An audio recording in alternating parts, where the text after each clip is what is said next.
പിന്തുണ പിൻവലിച്ചു എന്നൊക്കെ പറയുന്നു, പത്രങ്ങളിൽ വന്ന വാർത്തയാണ്. എന്താണ് അതിൻ്റെ സ്ഥിതിഗതികളെന്നൊന്നും നമുക്കറിയില്ല. ഒന്ന്, ഇത് പ്രാദേശികമായ വിഷയമാണ്. ആ പ്രാദേശികമായ വിഷയത്തിൽ തീർച്ചയായും പ്രാദേശികമായ കേരള കോൺഗ്രസ് പാർട്ടിയുടെ ആളുകൾ ഇവിടെ മണ്ഡലം പ്രസിഡന്റും നിയോജകമണ്ഡലം പ്രസിഡന്റും ജില്ലാ പ്രസിഡന്റും ഉണ്ട്. അവരേതൊക്കെയാലും അതുമായി ബന്ധപ്പെട്ടുള്ള തീരുമാനങ്ങൾ എടുക്കും. ഒരു കാര്യം ഞാൻ നേരത്തെ തന്നെ പറഞ്ഞിരുന്നല്ലോ, ഒന്നുള്ളത് ഈ സ്വതന്ത്ര മുന്നണിയായിട്ട് ബന്ധപ്പെട്ട് ഞങ്ങൾ ഒരു നിലപാടും അവരോടൊപ്പം ഇല്ല എന്ന് ആദ്യമേ തന്നെ പറഞ്ഞു. അങ്ങനെയാണെന്നുണ്ടെങ്കിൽ നമുക്ക് നേരത്തെ തന്നെ അവരുമായിട്ട് ചേർന്ന് നിൽക്കാമായിരുന്നു. കാരണം ഏറ്റവും കൂടുതൽ കൗൺസിലർമാരുള്ളതും കേരള കോൺഗ്രസ് പാർട്ടിക്കും LDFനുമാണ്. അപ്പോൾ അങ്ങനെ വരുന്ന സാഹചര്യത്തിൽ തീർച്ചയായിട്ടും അതിന് സാധ്യത കൂടുതലുണ്ട്. പക്ഷേ അങ്ങനെ അതിൽ സ്വന്തം മുന്നണിയുമായി കൂടുമ്പോൾ നേരത്തെ തന്നെ പല അപകടങ്ങളും ഉണ്ടാകും എന്ന് ഞങ്ങൾക്കറിയാം. അത് തന്നെയാണ് ഇപ്പോൾ ഉണ്ടായിട്ടുള്ളതും. അതുകൊണ്ട് അങ്ങനെ ഒരു തീരുമാനത്തിലേക്കില്ല. പിന്നെ അവിടെയുള്ള ഒരു ആഭ്യന്തര പ്രശ്നങ്ങളാണല്ലോ, അത് ഞങ്ങൾ അതിനെപ്പറ്റി കമൻറ്റ് പറയുന്നത് ശരിയല്ലല്ലോ. അല്ല, ഞാൻ അതിലേക്കൊന്നും കടക്കുന്നില്ല, അതിലേക്കൊന്നും കടക്കുന്നില്ല. പക്ഷേ ഇങ്ങനെയുള്ള കാര്യങ്ങൾ നടന്നേക്കാം എന്നുള്ളത് ആദ്യമേ തന്നെ ഞങ്ങളുടെ മനസ്സിലൊക്കെ ഉണ്ട്. കാരണം പലപ്പോഴും ഒരു പഴയ ചരിത്രം എടുത്ത് നോക്കും, അങ്ങനെയാണ് ഉണ്ടായിട്ടുള്ളത്. അതുകൊണ്ട് തന്നെയാണ്.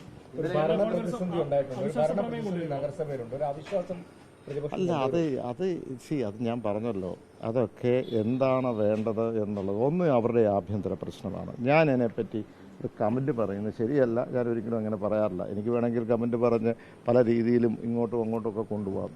എൻ്റെ സ്വഭാവം വെച്ചിട്ട് അങ്ങനെ ഒരു കമൻ്റല്ല. ആ നാച്ചുറലായിട്ട് എൻ്റെ കോഴ്സ് എടുക്കട്ടെ. ആ ഒരു പൊളിറ്റിക്കൽ നാച്ചുറലായിട്ട് ഒരു കാര്യങ്ങൾ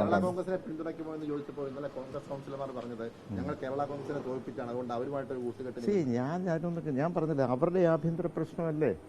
ഞാൻ അതിനകത്ത് പിന്നെ ഏത് തരത്തിൽ വേണം തീരുമാനം. ഇവിടെ ഒരു അനാഥമായി പോകാൻ പാടില്ല.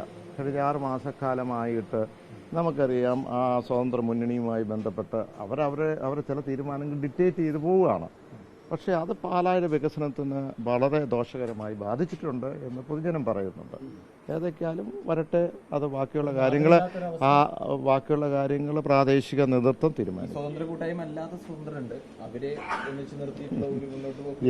എന്ത് കൂട്ടായ്മയാണെങ്കിലും ഞാൻ പറഞ്ഞില്ല, അങ്ങനെ ആരെന്നുണ്ടെങ്കിൽ ആദ്യമേ തന്നെ നമുക്ക് തീരുമാനം എടുത്ത് പോകാമായിരുന്നല്ലോ. അല്ല, അതൊന്നും ഞാൻ പറയില്ല. കാരണം ജനങ്ങളത് തെരഞ്ഞെടുത്തിരിക്കുന്നല്ലോ. ഞാൻ അവരെ അപമാനിക്കാനൊന്നും ഞാനില്ല. അവരുടെ തീരുമാനം വന്നു. ഞാൻ നിയമസഭയിൽ പരാജയപ്പെട്ട ആളല്ലേ. ഞാൻ പറഞ്ഞു, ഞാൻ സ്വീകരിക്കുന്നു. ഞാൻ പ്രത്യേകം മാണി സി കാപ്പനെ ഞാൻ അനുമോദിച്ച ആളാണ്. പറഞ്ഞു മനസ്സിലായി. അത് ജനങ്ങൾ തീരുമാനിക്കുന്ന കാര്യങ്ങൾ.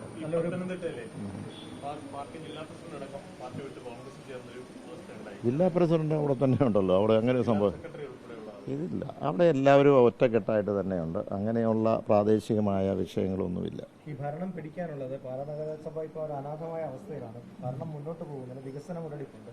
അപ്പോൾ ഈ ഭരണം പിടിക്കാനുള്ള ഏതെങ്കിലും ഒരു നീക്കം, ഏറ്റവും വലിയ കക്ഷി എന്ന നിലയ്ക്ക് അങ്ങനെ ഒരു നീക്കം ഇല്ല. ഇത് ഞാൻ പറഞ്ഞത് it will take the natural course ഉണ്ടല്ലോ. നാച്ചുറലായിട്ട് എന്താണ് നടക്കുന്നത് പരിശോധിക്കട്ടെ. ഏതൊക്കെയാലും നമ്മളൊന്നും ഭരണത്തിലേക്കില്ല. ഞാൻ പറഞ്ഞു, അതിനകത്ത് എന്നാന്ന് വെച്ചാൽ ജനവിധി അങ്ങനെയാണല്ലോ. അവരെ ഒരു മുന്നണി അപ്പുറത്തേക്കുണ്ട്. ആ രീതിയിൽ അവരങ്ങനെ അങ്ങ് പോയി. അതല്ലല്ലോ, അതിൻ്റെ ഒരു ഹൈപ്പോത്തറ്റിക്കൽ ക്വസ്റ്റ്യൻ അല്ലേ അത്. അങ്ങനെ സംഭവമില്ലല്ലോ.